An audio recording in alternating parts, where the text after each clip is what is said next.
بسم الله الحمد لله والصلاة والسلام على رسول الله.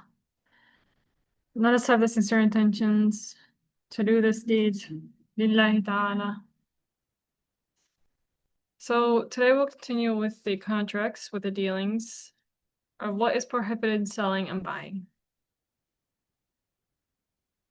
So among the things that are prohibited,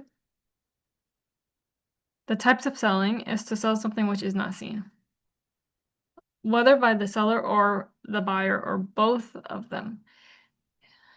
If the seller did not see it, then the selling is not valid. If the buyer did not see the selling, it's not valid. If both did not see, then the selling is also not valid. An example is if that I authorize someone to buy something for me, he does it, and I know he does it. But before I saw it, I sell it to someone else. In this case, this dealing is invalid because I'm selling what I did not see. Likewise, if the buyer did not see it. Now, both the seller and the buyer saw the item before the dealing took place. Then this is valid, except if the time that lapsed from when one of them saw it until the next dealing took place was long enough in a way that usually this changes this item changes during this time. In this case, both need to see it again before having the contract. So an example is if someone saw a little lamb. He saw it, but he did not take it. Later, this lamb becomes a sheep. This man wants to buy that sheep without seeing it. He only saw it when it was a little lamb. In this case, the previous seeing is not enough. He needs to see it after it became a sheep for the selling to be valid. There is another school in the saying of Imam Shafi'i that even if one does not see the item that one buys, it's permissible to buy it if it is well described in a way that it wouldn't be unknown. That, when he receives the item, if the item fulfills the description, then the selling is confirmed. So the buyer does not have the choice to return it to the seller, of course, if they separate from the selling. So if the item does not fulfill the description, then the buyer has a choice to give it back. This is another saying in the school of Imam Shafi'i, and you can go according to it. So it's basically saying that if someone saw an item and if they did not see an item, but when he received it, this item fulfills the description, then the selling is confirmed. Then when the two parties separate, then he can't return to the seller, right? So the buyer can't return it. But if the item did not fulfill the description, then the buyer has to go back and give it back. He has a choice to go and give it back to return it. So when we say one needs to see the item before buying it, we mean that seeing all of it except what is enough to see some of it. So if you want to go buy a book, for example, according to Imam Shafi'i, I have to see it page by page. If I want to buy a house, I need to see the house. I need to see the different areas in the house. It's not enough to see it from outside.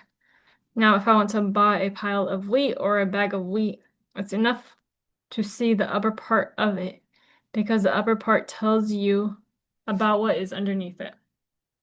So if you want to buy almond or nuts, then such a fruit, it has two shells. So usually it's one green and then underneath it, there's one which is solid. So it becomes solid at one point of time. So if you want to buy almond or nuts, you need to see the inner layer, the one that is solid. It's not enough to see the green layer because what is needed to preserve this fruit, the seed, is the inner layer and not the green upper layer. So when we are talking about seeing an item before buying it, it means in the befitting way. So depending on the item, in the way that befits the item, befits what's being sold. So one of the invalid transactions is for the non-pubescent person or a crazy person to buy or sell. So if you want your little child to go get something, you do not let this child buy it. And if this child owns something and you want to sell it for his benefit or her benefit, do not let him or her sell it. So for example, someone gives your child a gift. It's a bicycle. And you accept it on behalf of your child. This means that your child owns it. Later, the child wants to get something else. Don't let this child who is not yet a pubescent sell it himself or herself, even if it is more beneficial for the child to sell it. You sell it on his behalf for him because it is not valid for a non-pubescent to buy or sell. If you want your child to get something for school or at school, like a pen, notebook, or even food, don't give him or her money to buy that. You buy it for them, and then give it to them because it's invalid for them to do the transaction. Some scholars said, and Imam Ahmad in particular, said that if a child reaches the level of mental discrimination and he becomes mumayyiz, then if his guardian gives him money and tells him to buy something with it, then it's valid. This is according to the school of Imam Ahmad, but this child needs to be at the stage of mental discrimination. So taking consideration that if this child fishes for a fish, or in a river or the ocean, for example, then this fish becomes his. If he picks fruit from a land which is not owned by anyone to take it for himself, these fruits become his. If he picks up some dead wood from a land which is not owned by anyone to take it for himself, then they become his, which means you need to be careful of how you deal with them. You deal with them in the best way that befits the child, as far as you know. The scholars made an exception that if the father gives the child something and he tells him, go do so and so, or go to so and so and give him this thing to him as a gift, tell him that this is from my father as a gift. So even if the child is not pubescent, you can accept it. And this is an exception. So among the prohibited transactions is to sell something that the buyer does not have the ability to receive.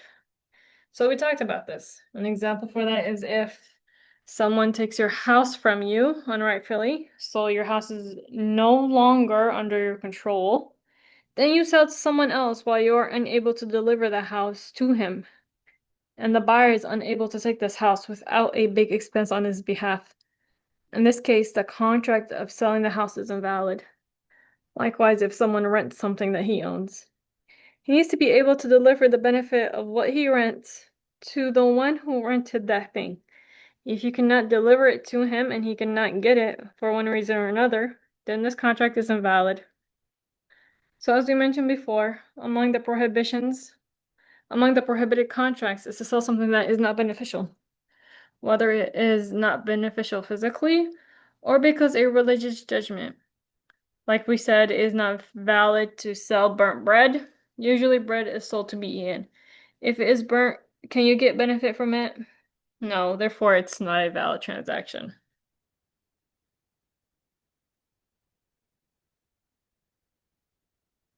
So we also said that it's invalid to sell musical instruments because the benefit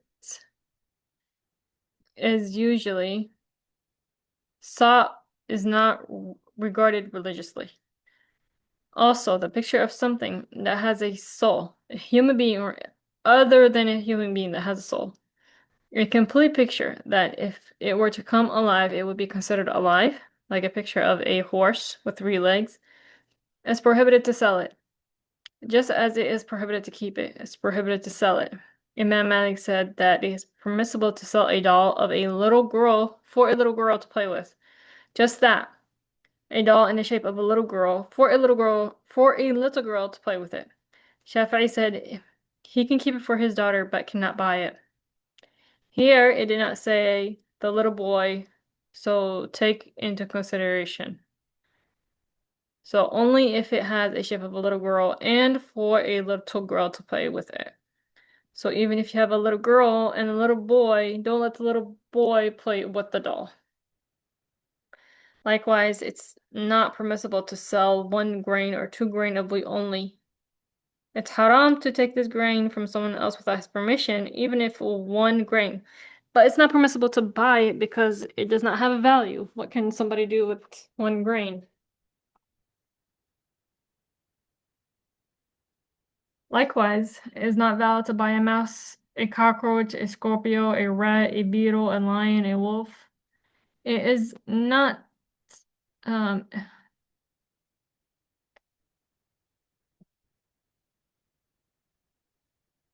so there is no benefit regarded religiously in them, and that's why. But for the hyena, it's permissible to sell it because it is edible.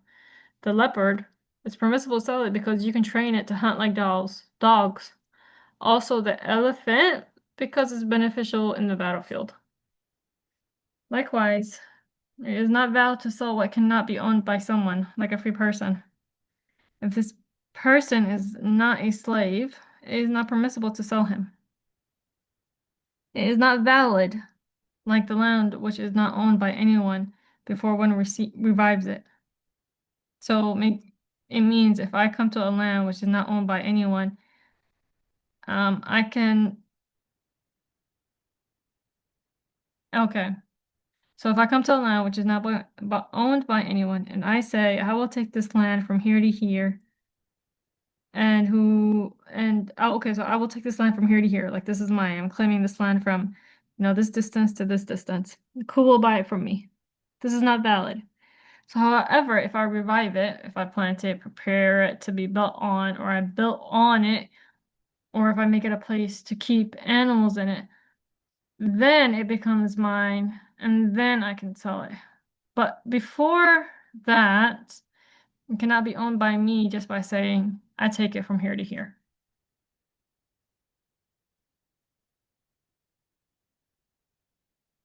So it is not permissible to sell something which is unknown.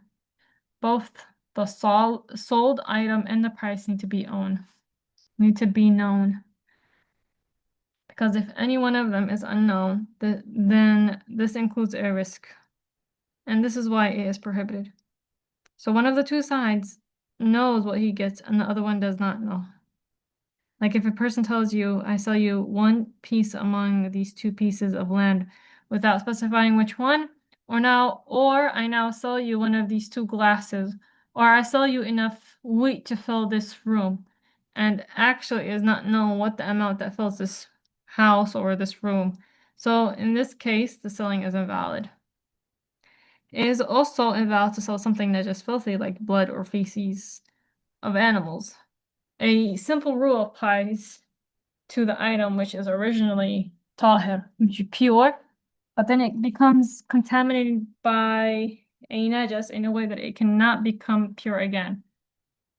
So like some oil, it was pure, but blood fell into it, or urine. So it becomes najas filthy. So this means you cannot purify it here again. Here the quality of oil does not matter, and the oil can be a lot if just one drop of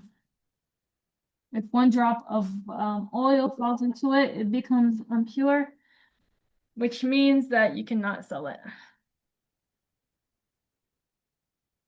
So if someone wants blood, how do they get it? If they cannot find blood other than by the if they cannot get blood other than other than by money, in this case he gives money to the person who wants to give the blood without selling it to him. The person wants to acquire the money, then that's what he really cares about.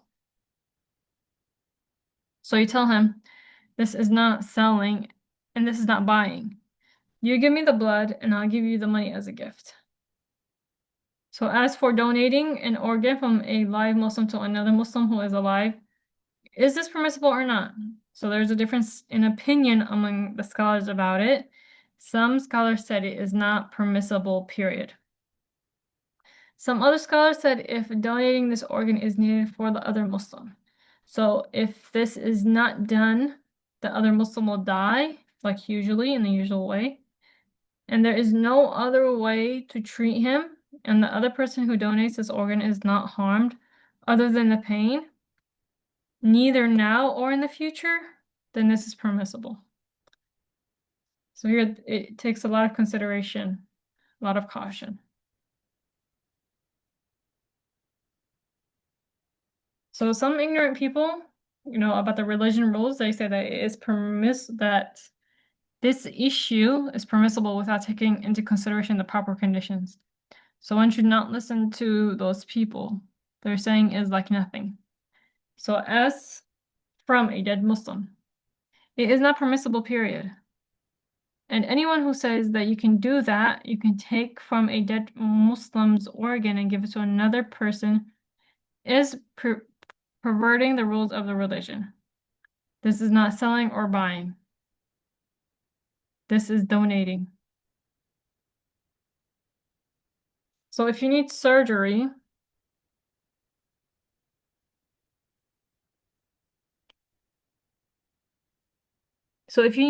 be aware who does it for you. Some doctors, you would go into the surgery and after it's done, usually, so after it's done, what you really find is that you'll be losing an organ that you didn't know about, right? So sometimes someone goes and he gets surgery, and once it's done, he cannot see with one of his eyes, for example. So what really happened is that they took something from his eye and then they would sell it later. For example, one of his kidneys would disappear. And this is a wide prohibited trade, especially in some countries. It is done in several countries, but some countries are more famous about it. And especially if you are poor and you are not knowledgeable enough to know what is going on, you might fall into this trap. So likewise, it's prohibited to sell every intoxicating drink. This means every drink that changes the mind and gives the ecstasy or enchantment. It is prohibited to sell it or buy it. This is called khamr, whether it is made from grape juice or other than that. Wine was originally made from grape. Then, they squeeze the grape. Then it's left in a container. After some time, it starts to bubble and it receives like a sound. So it makes a sad sound. So after that moment, it becomes wine. But people who drink wine, they don't drink it at this state. They wait until it goes back down and it becomes clear, and then they drink it. So it remains a prohibited drink until its taste changes towards sourness. If this happens, then it means it changes to vinegar. Then it's permissible to drink it. So if the change happened by itself without adding anything to it, then it's permissible to drink. If anything is added to it for it to be vinegar, then it becomes najis, filthy vinegar.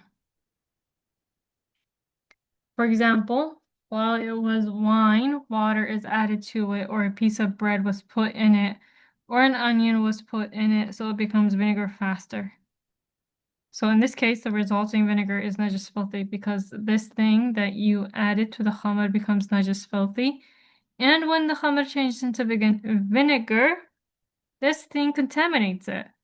And it becomes najis filthy, right? Because we said alcohol is najis filthy. So the bread, let's say, was added to the wine. And so the bread becomes najis filthy. The wine then turned into vinegar, but the bread did not turn into vinegar. The bread stayed contaminated with alcohol. And so because of that, this then contaminated the vinegar. And it became najis filthy. But on the other hand, if you remove the container from the shade to the sun, or the sun to the shade, and this is why it turns into vinegar, This does not affect the vinegar. This vinegar is pure. So just as the wine is prohibited, every intoxicated drink is prohibited. Everything which is made originally to be drunk. If it's intoxicates, then it is prohibited to sell it or buy it. This is even if a little quantity of it does not intoxicate. Only a big quantity is needed to intoxicate. Still, it has the same judgment. I mentioned here that all vanilla, it has a little bit of alcohol. It does not intoxicate, but this is not just filthy. So you are not allowed to use vanilla with alcohol in it. Even if like people claim, oh, this alcohol burns when you put it in the oven, it's still not just filthy. The container becomes not just filthy, the ingredients become not just filthy, everything becomes not just filthy because alcohol is not just filthy, so it contaminated everything.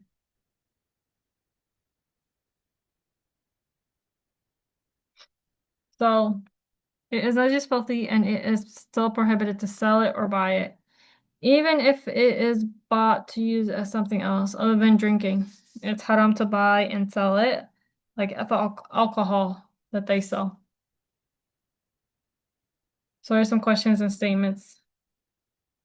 So if one who donates the organ is not a Muslim, can you take the organ from him? If someone made an invalid dealing, oh, I guess.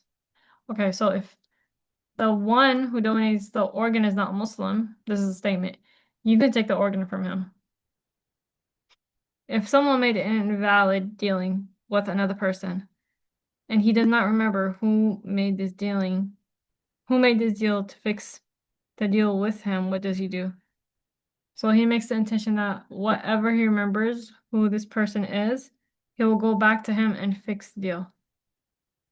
Okay, so this basically the question refers to, someone made an invalid dealing, and he does not remember who this person is.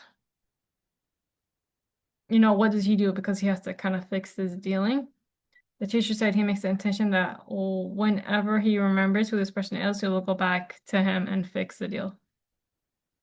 So it's not permissible to buy an organ, neither from a Muslim nor a non-Muslim.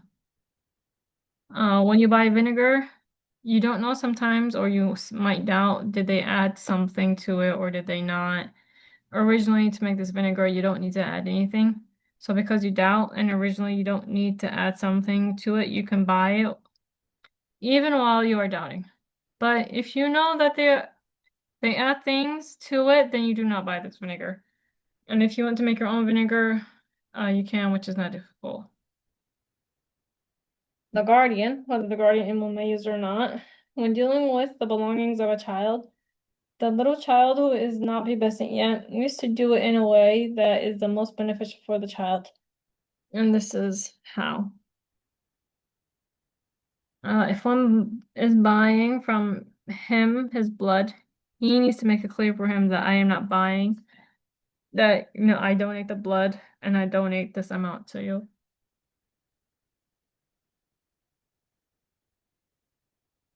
So if you want to obtain the vinegar without the grape juice, going through the stage of being wine first, then you put the juice in a container of clay and you put it in a trance of vinegar, and it turns to vinegar without being wine first. And this is what some scholars said. If you slaughter the hyena, or if you want to hunt it with an arrow or with dogs or the like, it is permissible to eat it.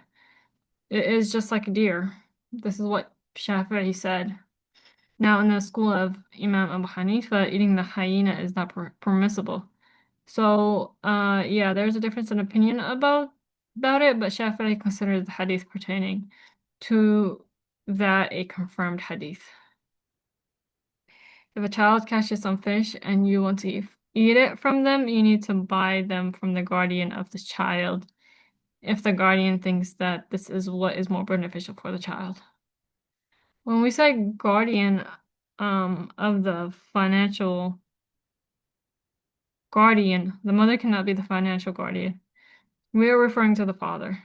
Then his father, then the one who appointed by the father before his death, then the one appointed by the judge, unlike that. Then the judge might appoint his mother. Sometimes they have alcohol, they have wine, and then they say that they treat it until it does not have alcohol at all in it. Here you need to pay attention to two things. Even if they treat it, it still remains just filthy. So one cannot drink it even if it is not intoxicating anymore. It is still najas. And the second issue is if something contains a little amount of wine, for many people they consider this like it's nothing. So they do not count it when they talk about the ingredients. So take these two matters into consideration in certain cases. So if a child did not reach the stage of mental discrimination, even Imam Ahmad does not say that he can buy with the permission of his guardian. Okay. You guys have any questions, please let me know. Stop here. Let us say تهيئ الصلاة على النبي.